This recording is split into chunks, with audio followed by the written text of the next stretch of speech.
Hello again. This is Dr. McLean coming to you from the well, and I'm excited because I have Dr. Jones and Mrs. Jones here who are experts in education, and we're going to talk about some subjects today that I think is meaningful during these times. That's going to help you all if you have children, grandchildren, nieces, nephews.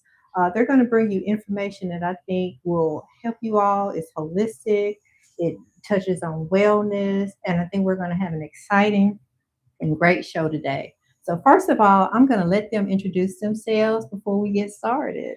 Thank you so much for having us. I'm Erica Jones. I currently serve as the Executive Director for the Mississippi Association of Educators. Before stepping into this role, I was the president for the association. And before that, I served as a second grade teacher, both in the Hinds County School District and the Jackson Public Schools District. Oh, wonderful. And just to echo her sentiments, Uh-huh. I am Arthur Jones. I currently serve as a middle school principal in the Byram in the Hinds County School District. Mhm. This is my 25th year in education. Oh, God. I've had experience at the elementary, middle, and high school levels.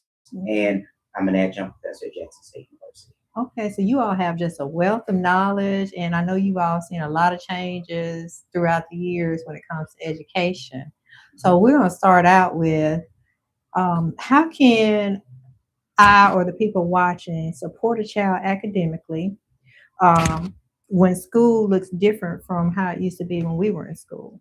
So Arthur and I are the parents of a fifth grader and then a senior in high school. Mhm. And the one thing that we really focus on is being able to have conversations with each child. For us, both of our kids are totally different. We have an athlete, and then we have like what we would call a bookworm, someone who loves to read, loves to do arts and crafts. Each child is different, but it's just really setting aside each day to have a conversation with them because we know now with social media that Right. often electronics take over that time that we would spend in the past having conversations with kids. And in today's society, parents have a want and a want. And what I mean by that is they want the best for their children academically. However, they will not show up for those parent-teacher conferences to discuss those academic needs and concerns and how they can help their students with the new changing curriculum. Of course, it's different from when we were in school 25, 30 years ago. Yes. Things have totally changed. When I taught math 25 years ago, it's totally different from today. And so you have to change with the times. But I think it's very important for parents to want to come into that building to learn from the teachers. But a lot of times they will not come there just to see what's going on and just to check in on their child's academics. I mean, I can remember uh, snow days and things like that, and having to make them up, and now doing things virtually. Is so much has changed, and I was even telling my sister and my niece, I think it would probably be difficult during this time for myself, especially someone who is social media. I'm not social media savvy. I don't like technology. And when I look at all the technology that's being used in school today, and I was saying, I realized I would really have to get with the times now if I actually had a school age child. So, saying that, what do you think are the skills that right now matter most for success in middle school? For middle school, reading comprehension, that is the Mhm. most important component. We have a lot of students that are not reading at grade level. So Mhm. it's very important for parents to start early on in kindergarten, reading to their children daily, modeling reading at home, picking up that book so they can see you reading a text and asking specific questions about that text. So tell me about what are you reading about, who are the characters, etc. But at the middle school level, we still have students that are in the 7th and 8th grades reading at a second grade reading level. That's very concerning because they've gotten to us not having those essential skills to be successful, and it will catch up with them in high school, therefore leading to a high dropout rate. And so, in order for us to keep that graduation rate going and improving, we need for teachers and parents to get on board with having our students read at an early age. You said a second grade level. Second You're grade getting reading level, a second grade reading level Mhm. in 7th and 8th grades, and that's very concerning because they've gotten to us now reading. And normally in second grade, kindergarten through 2nd, they're learning how to read. And in third and up, they're reading to learn. So a lot of times we get kids that are coming to the third grade, they don't know how to read, but they have to take that third grade reading passage assessment in order to pass on to the fourth grade, and they're lacking those foundational skills. And so it's very important they get the skills they need in second grade and below just so they can be successful throughout their education career. Wow, what you saying, the statistics, I mean, to me, that's mind blowing. You would just think you made it to that level that you have these skills and you all are finding this when it gets to the 7th and 8th grade level. And the parents have not noticed these things. But then I guess when you're saying if you're not reading and you're not doing the same thing, I guess it would be difficult for you to catch that your child is not at this level. So, how can we help our children stay motivated and confident in the spaces that they might feel where they're underestimated? So that's one thing that I like to share with parents and other stakeholders as I speak to them about Mhm. education. One thing we know, parents want the best for their Mhm. kids, and we know the community has a role in this. Just Mhm. encouraging our students to put forth their best foot and Mhm. doing things that involve them that don't require them to be on the computer so much, that don't Mhm. require them to be in front of a smartphone. And that can Mhm. be community engagement. Mhm. Again, I'm going to go back to conversing with students. I don't feel that we spend enough time actually talking and listening to what Mhm. our students need. Mhm. We talk at them and we don't allow them the opportunity to share what they're interested in. Mhm. And I think having positive affirmations of the students Yes. on a daily basis. At my Mhm. school, we believe in positivity. So each morning the students come in, I greet them. Hello, how was your weekend? How was your day? What can we do to help you Mhm. academically? I know them Mhm. all by name. I know all of their grades. Wow. I write on Mhm. all Mhm. 740 plus report cards because you have to build those relationships. Mhm. And once kids understand that you are there for them, they're going to do Mhm. whatever they possibly can not Mhm. to make you not sad, make you sad or whatever. They want Mhm. you to be excited about them learning. And so that's what I strive to do. And I tell our parents, I send out a positive affirmation every day to Mhm. them. In fact, I'm having an event for our parents only, just to Mhm. tell them thank you because Mhm. you send your Wow. best to Mhm. us. And so with that, we can't do what we do without you. And I think that having those positive relationships Mhm. and Mhm. building a culture where kids feel safe to mess up That's and right. Right. know That's that I right. can Mhm. improve later on, it Mhm. makes a world of difference. Yeah. That is so important. Mhm. Kids want to be felt that they are protected, Right. they are Right. safe. Mhm. And Arthur also mentioned something really important: relationship building. I don't think we stress enough how important that is for Mhm. students to be able to interact with people inside of the building, knowing how to act inside of that building, and letting that carry on when they go outside of the Outside of the school building. building. Mhm. I don't even remember when I was in school, my principal greeting me and saying, "Hey, how you doing?" Or even knowing all the students that were in that school. So I mean, that's amazing that you do that. And then you're mentioning it when they come inside that building, feeling important because you don't know what that child's home life That's is exactly right. Mhm. outside of what they feel like. So, another question, what does college and career readiness actually look like in middle school? Mhm. Basically, having students to understand career paths. What we Mhm. do is we talk about career goals Mhm. and where do they want to be when they grow up, because not every child is going to That's college. That's right. true. And so some Mhm. may go into careers. So we Mhm. have a CTE program in our school district where our students got an opportunity to go and Mhm. visit this past week, Mhm. so that they can learn about those trades and trades that may impact them, so they don't have to get in student loan debt and different Mhm. things of that nature. But Mhm. I have it set up as our middle school kids, beginning in seventh grade, they Mhm. begin getting high school credits. So when they leave Oh, middle okay. school, they will have at Mhm. least Mhm. 5 to 6 high school credits that will follow them. Therefore, they can Mhm. enroll in early college, and so they can go to Mhm. college, do dual enrollment while Mhm. they're there, and they can get a high school college degree and a high school diploma at the same time, therefore alleviating the need for loans and so Mhm. forth and going to Mhm. unnecessary debt. But I Mhm. think it's so very important that we have those conversations with our students early. Mhm. And I also like to add some careers that we didn't think about when we were growing up. Mhm. Early on, I knew in third grade I was going to be a teacher. Uh-huh. I had a really great third grade teacher. Mhm. My aunts were teachers, so I knew that's what I wanted to Mhm. be. But nowadays, even with my daughter, she wants to be a content creator. And Mhm. we know years ago, a content creator was not an That's occupation. right. It was not a Mhm. pathway, but Mhm. it is now. I Mhm. mean, when you go on YouTube, when you're on social media, you have all of these content creators that's putting out things that people are watching Mhm. daily. And I'm talking about it spans over every age group. Not only your content creators, but your social media influencers. I just learned that those are two different things. I went to a workshop about a week ago, and they stressed that those are two different careers, and I didn't know that. I thought it was the same. But just having those conversations with students again, when I talked to my fifth grader, she's like, "I'm going to be a content creator," and we allow her to do the makeup, do the hair, and she doesn't live stream it, but we do look at her content because she knows that's what she wants to do.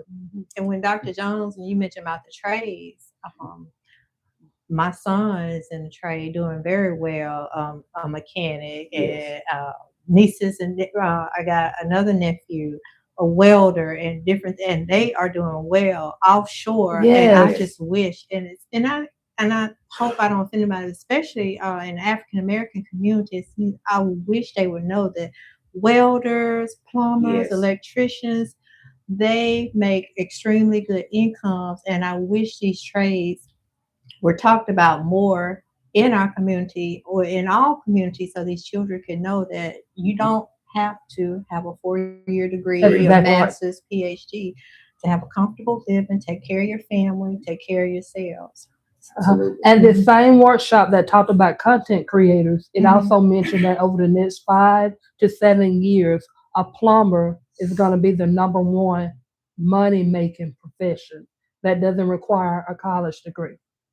I believe it because what I pay plumbers. I know, especially this time when the pipes are freezing. When the pipes are freezing. I can just imagine the plumbers right now. They're probably making a killing right now. How can families and teachers work together when there are academic and behavior issues? So when I was a second grade teacher, the first phone call that I made home each year at the beginning of August was always a positive phone call. So that when the next phone call came that might not have been a positive phone call, I had already established that relationship about what it was like to work together, because it's a relationship. You know, the parents trust you for 8 hours a day to take care of their children. And so when you're making that relationship and you're building that relationship, it is so important to make that connection. So just being able to make positive phone calls so that when students are misbehaving, that next phone call doesn't come off. Every time you call me, it's about behavior. I call when students were doing great. I call from field trips, sharing with parents how maybe someone on the field trip said, "Hey, that child is behaving really greatly." So those were some of the things that I thought about doing. And I know that I encourage when I mentor new teachers that they do the same. And like she said, just having open communication with parents, call them in, have those relationships, that build that relationship with parents. Because if you can build a positive relationship with parents, I don't care the behavior problem, the parents gonna stand by your side. That's true. And my goal as a leader has always been to build that connection with parents. So when they see me out in the community, they can say, "Hello, how are you doing?" XYZ, and we have those positive discussions. But if I call them and say, "Well, if Johnny is acting up today, I need you to come to the school," you can handle it. No, I need you to come handle it.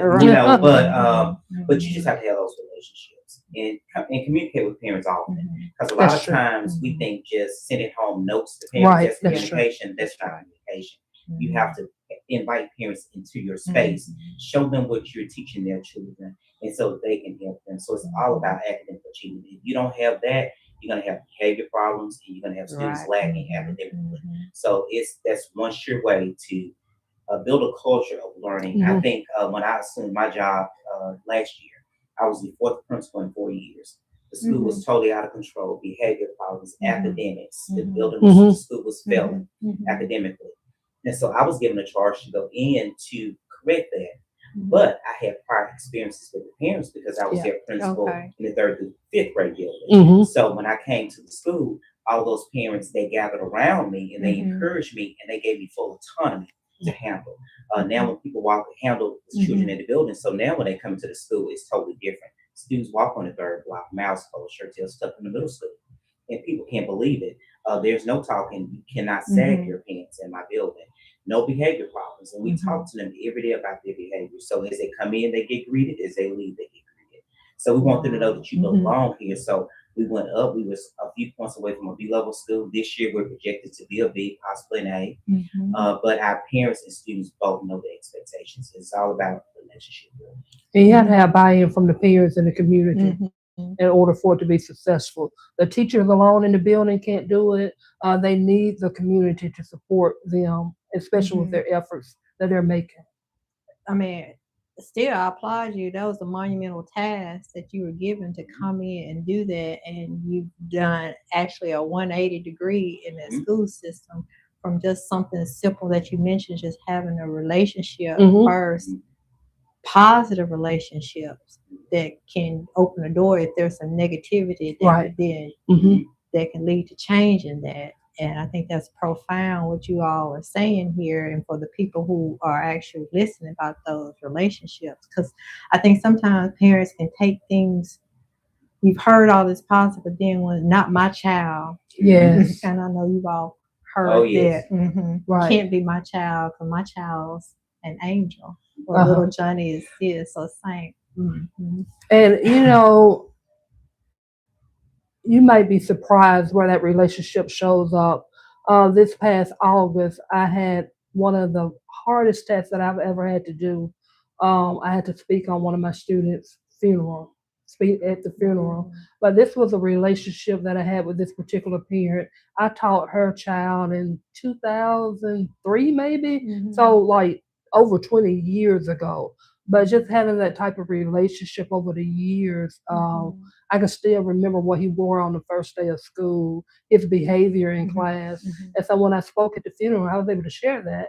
You know, it was a tough thing that I had to do, but that relationship carried throughout the years, you know. And that parent trusted me and asked me to speak on her son at her son's funeral. I mean, that says a lot about you all's character for someone to even ask you to do that. And this is 20 years later. 20 years later. I mean, I still remember my teachers. It is a good thing. I taught this young man, like she said, over 20 plus years ago. And so I had my son at the barber shop, and I was just sitting there, and this gentleman just kept staring at me, and I was like, why is he just looking at me? You know, and so he walked up to me. He said, are you Mr. Jones? I said, yes. He said, you changed my life.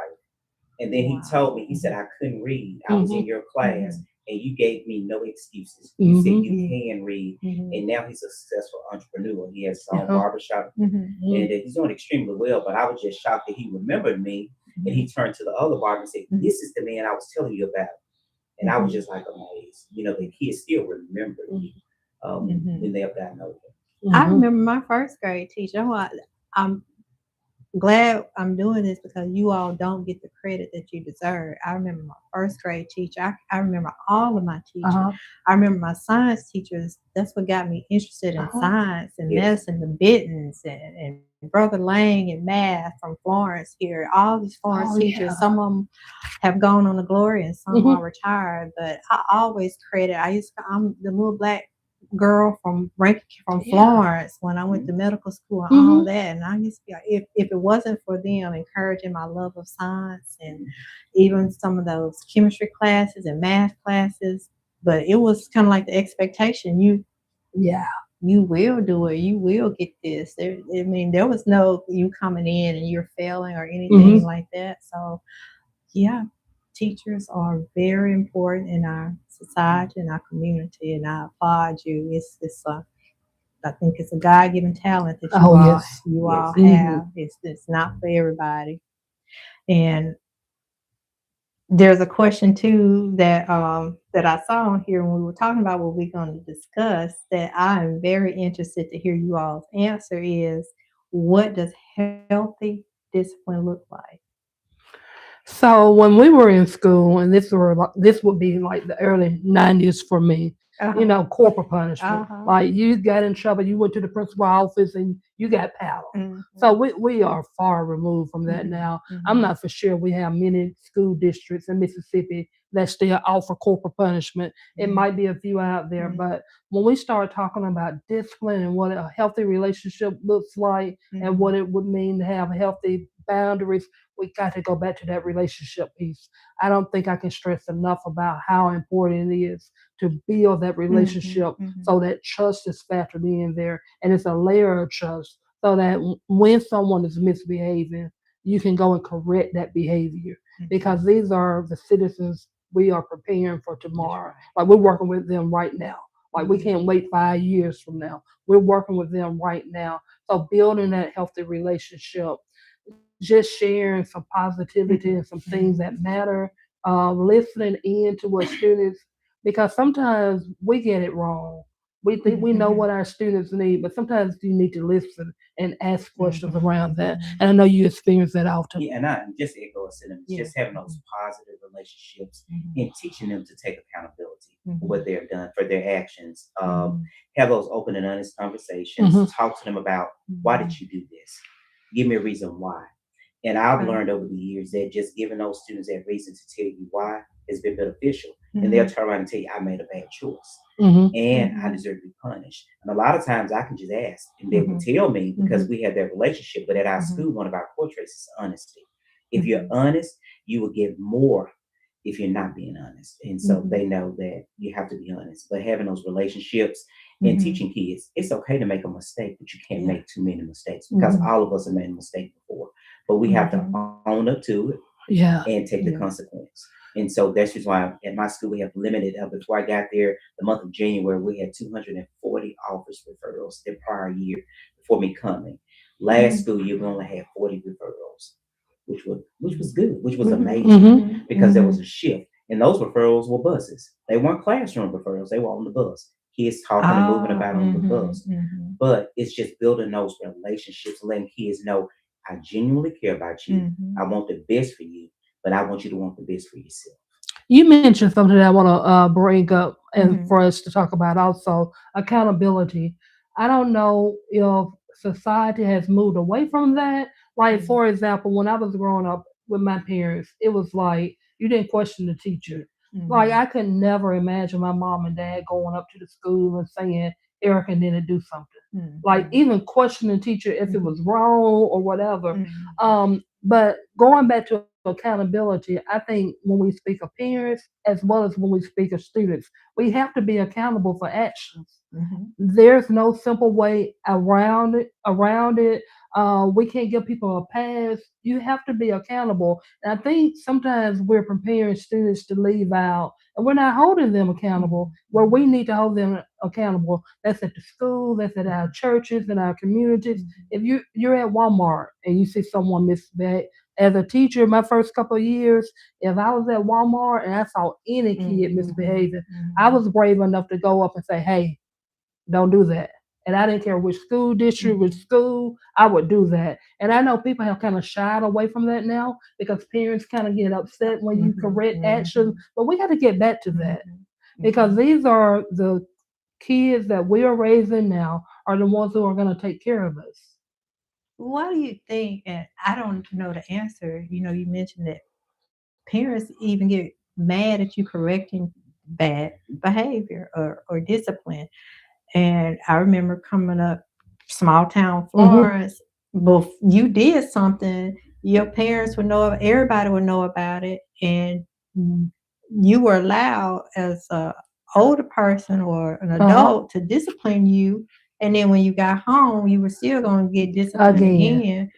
And that is not the case today. So I'm just wondering y'all We thoughts. have a Why lot is of younger it? parents now, Mhm, and a lot of our children they come from privileged homes where mhm, parents kind of baby them and give them the things that they need. A lot of And I mhm, think, calling. Yep. yeah, I mhm, think it's a lot of coddling. But I Hmm. think what happens when you correct them at school, they go home and they are given gifts mhm, to just kind of make up for the behavior. And I think that is what's happening because now I can call a parent and say, well, your student is doing mhm, this. And like she said earlier, oh, my mhm, child didn't do that. mhm, mhm. That's not my child. Oh, no, that's your child. We Mhm, have it mhm, right here. It's your mhm. child. He did it. But I think a lot of times we have a lot of younger parents now, and they Yeah. don't they don't discipline their children like our parents discipline. And I want to Mhm, add to that. I see a breakdown in the community, even in neighborhoods where people are growing up now. I can recall growing up, and you could walk down the street. You can go to the neighbor's house. It was Mhm. okay to do that. What I see now, I see a lot of idle time where kids kind of just stay in their own homes on Mhm. electronics Yeah. the entire Yeah. time. So sometimes you don't even know your neighbor. And Mhm. so I see that as a breakdown in the community structure because again, growing up, at church, somebody could get on to me. Mhm. I was going to get it at home. They could say Mhm. it at church, at the grocery store. It was going to be dealt with by Mhm. multiple people, and I Mhm. just don't see that anymore. It's as if like I'm going to just stay in my Right. lane. You stay in your lane. You stay in Mhm. your lane. But the community is not coming together, working to help the situation. You can Mhm. see how like when you go to a bowling alley or just a high school football game, with fights Mhm. breaking out, like people would stop that when we were growing up. You would Mhm. not just fight and it would be okay. You would be disciplined there. You would have the school Yeah. administrators would take Mhm. control of it. The parents would be there to take control of it. And I just don't think I don't think we have as much as that anymore. Yeah. You brought up a lot of points that I hadn't even thought about. Which a reflection of today's world and today's society where we're living in, totally different than where we were. And which brings to the next question: preparing our students to advocate for themselves with teachers and administrators. How can we do that?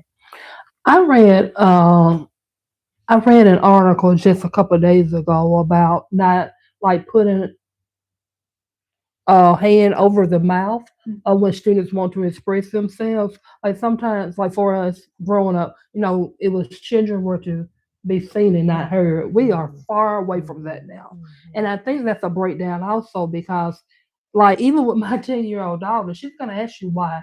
Why can't I go? Why can't they come Mhm. over to the house? Like, you'll tell her something, she's going to question Yeah. that. Mhm. Growing up, I could not question my parents. Mhm. It was whatever they said, that was the way Mhm. that it Mhm. would Let go. go. So when Mhm. that carries over to schools, I think there's a respectful way for students to advocate for themselves. And one thing that we teach in our home is if you don't understand something, ask questions, but be respectful in doing so. Mhm. And Mhm. just giving students a voice, allow them an opportunity to express how they feel, and give them some positive, again, give them positive affirmations, Mhm. just to let them Mhm. know, I understand what you're going through. Let's work through this together. And I think that's the most important thing we can do. And a way that this could be carried out is role playing and role modeling what Mhm. it looks like. Like, how does it look to ask a question? Mhm. You're not yelling. What does your voice look like? What is your facial expression? Mhm. Because Mhm. sometimes we find that our students don't have these positive role models and see Yeah. a good Mhm. right Mhm. conversation Mhm. occurring Mhm. without people Mhm. like bickering and chewing off Mhm. each other's heads. So Mhm. actually being able to model some of that. Mhm. 'Cause I know my grandson. Why? Why? Why? Why?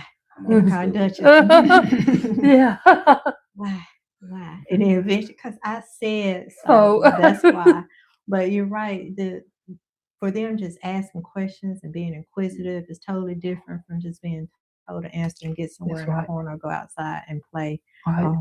So, uh, another question is, how can we recognize and nurture our child's strengths just beyond what grade they receive? So one thing I know to be true, our senior in high school is an Mhm. athlete. He's really Mhm. great with basketball. Our daughter, not so much at this moment. Mhm. So we have to be careful with the praise that we give the athlete and the bookworm. Mhm. In society, the athlete, they're going to be on TV, whereas that bookworm Mhm. might not be on Yeah, TV. right. They may not get all the Uh-huh. praise, right? Mhm. So just being able to have boundaries there, being able to reflect on what that looks like, giving them both the praise that they deserve, especially like just this past week, Mhm. our child who loves to read received several awards for her academics.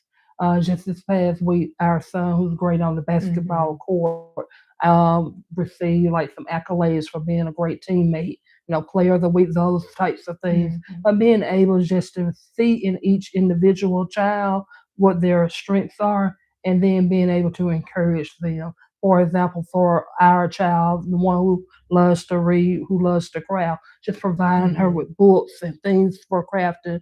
Whereas our athlete, it's a gym membership where Mhm. he can go and work out and just really work on being that part of a great Mhm. athlete, a student athlete.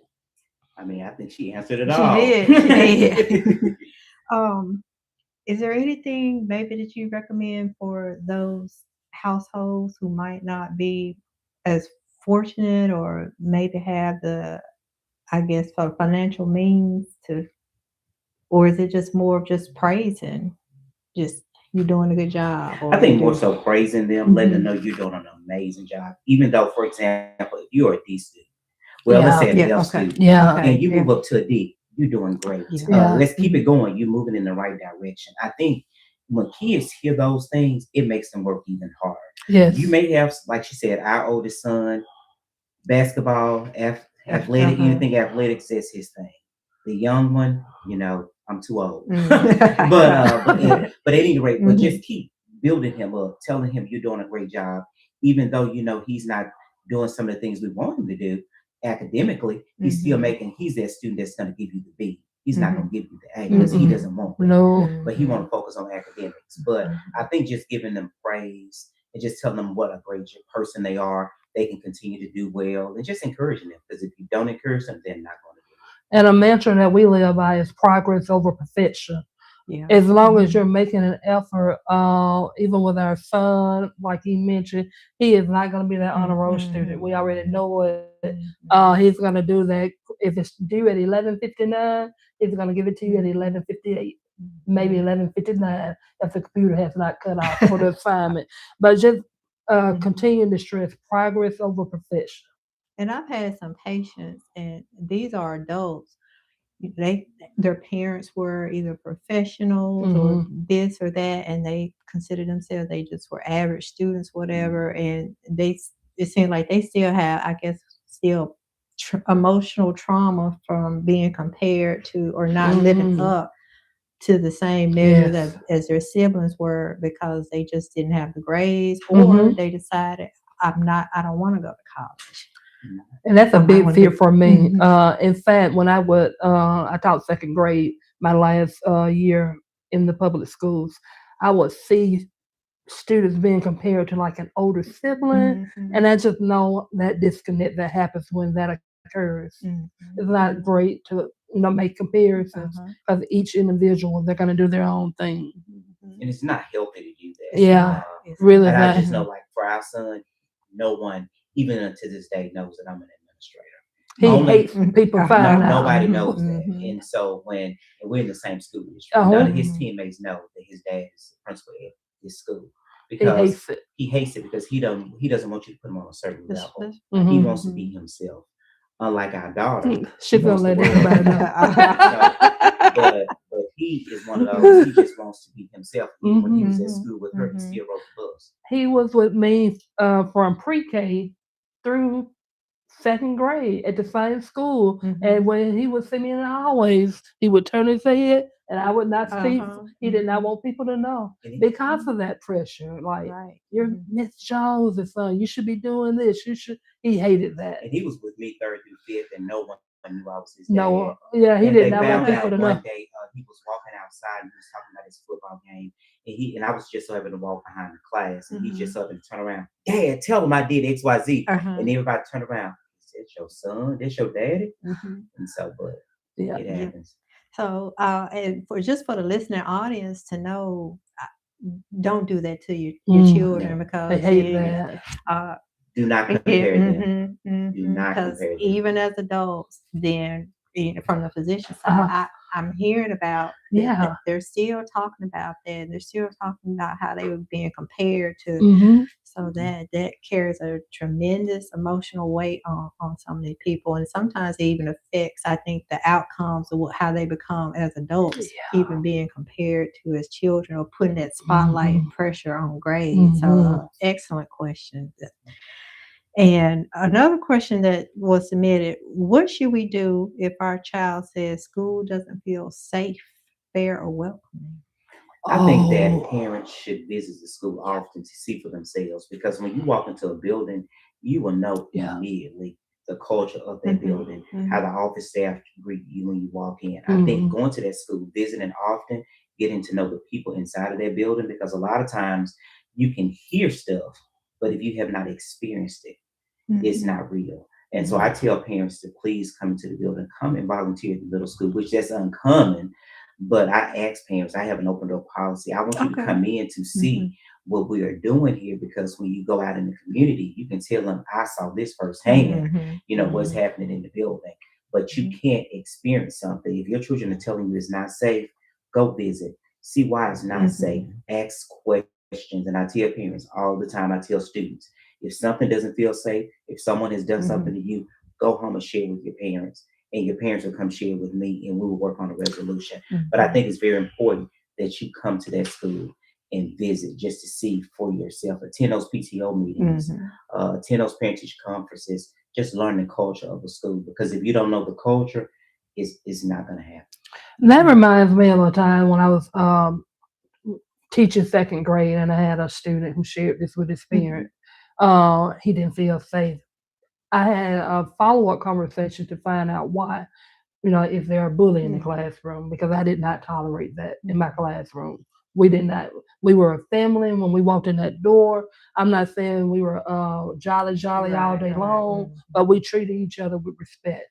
But I found out that there was not a bully, but he was afraid of the topic that we were covering. I think I might have been introducing, because I was a reading teacher, getting them ready for third grade, like Mhm. talking about the Okay. third grade gate, and I found out that that anxiety was building up Mhm. because this particular student wasn't good at testing.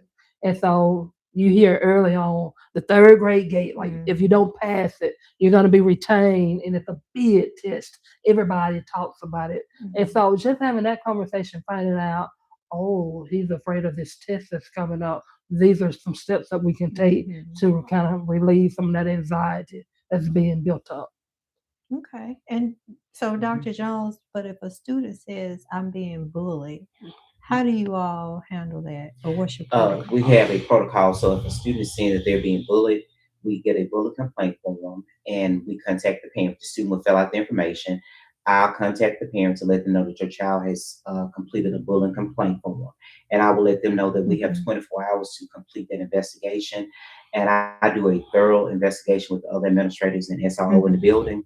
And after we come to a resolution, we handle those students that are the bullies, and we contact those parents to let them know that their children are safe, because our overall goal is for those students to be safe. I had an interesting conversation in one of my future shows. She's going to be a guest about being cyberbullied. Oh, And this young yes. lady, she said she was cyberbullied for about Mhm. 5 years Oh, before, Wow. and she had to end up going to a private school. So that's I, so true. Yeah. So mhm, as soon as a student says that they're being bullied or something, mhm, if they say they tell me they hate me, mhm, we start a bullying investigation, because we don't want students to go home. In this day and time, students yeah, will go home and they will harm the themselves. home. Oh, yes. And Mhm, so you just have mhm, to be mindful of that. And you just mhm, reminded me of something too that I would like the audience to know. mhm.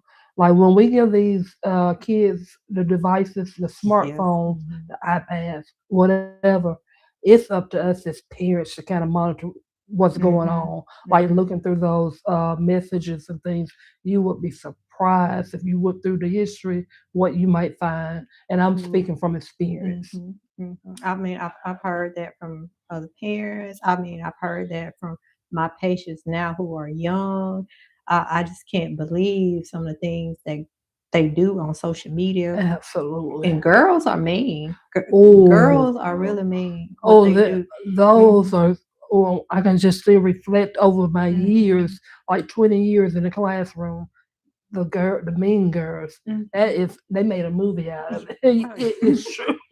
And I It don't is understand true. that, and Yeah, how a certain girl is picked out sometimes from everybody to be the one to one. be picked on. I don't. It's I don't. heartbreaking. Mhm, mhm. Mm. Well, you all, it's been a pleasure. Again, I thank you all for coming and sharing your wealth of knowledge. Is there anything that you all would like the audience to know that we might not have discussed that you can think of that? Their children are more than a test score. Oh Yeah. yes, Just absolutely. tell them that they can be the best version of themselves. They do not have to worry about being anybody else. Mhm, If they don't do well on an assessment, it's okay. Just mhm, try again. mhm, But you're more than a test score. mhm. Progress over perfection. Progress Each of day is a new profession. chance. progress over perfection, and you're more than a test score. I love it. Well, thank you, Dr. Jones. Thank you, Thank you. Mrs. Jones, for coming. Thank you. Hopefully, in the future, we can talk about some more topics that Yes. will help our children in the future. I welcome it if you all would come back. I would love for Yes. you all to Oh, come yeah, back in the absolutely. future. Absolutely. Thank you. And okay, everybody, this has been another amazing show for the well. And again, we wish you well.